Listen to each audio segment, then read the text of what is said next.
नमस्कार बंधुरा सुबलय रान्नार घरे आपनादेर स्वागत। आज बानाबो आमि पार्से माछेर झाल। निये नियेछि एखाने 300 ग्राम पार्से माछ आछे, नुन हलुद माखिए रेखे नियेछि। कड़ा गरम हये गेछे, आमि एकटा एकटा करे माछ दिये देब।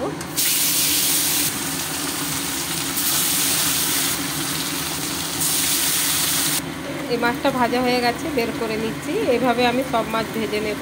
আমার সব মাছ ভাজা হয়ে গেছে, আমি তুলে নিচ্ছি। ফোড়নে দেবো কালো জিরে, দিয়ে দেবো পেঁয়াজ আর কাঁচা লঙ্কা বাটা, দিলাম আদা রসুন বাটা, দিয়ে দেবো ধনে জিরে হলুদ গুঁড়ো, দেবো কেটে রাখা টমেটো,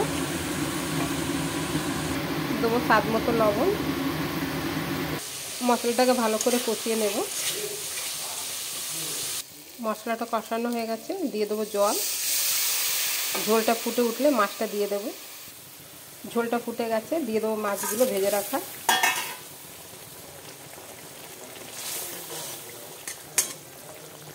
দিয়ে দেবো চেরা কাঁচা লঙ্কা।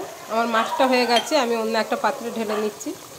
আমার পার্সে মাছের ঝাল রেডি হয়ে গেছে বন্ধুরা। যদি আপনাদের আমার এই ভিডিওটা ভালো লেগে থাকে তাহলে লাইক কমেন্ট সাবস্ক্রাইব অবশ্যই করবেন। ধন্যবাদ।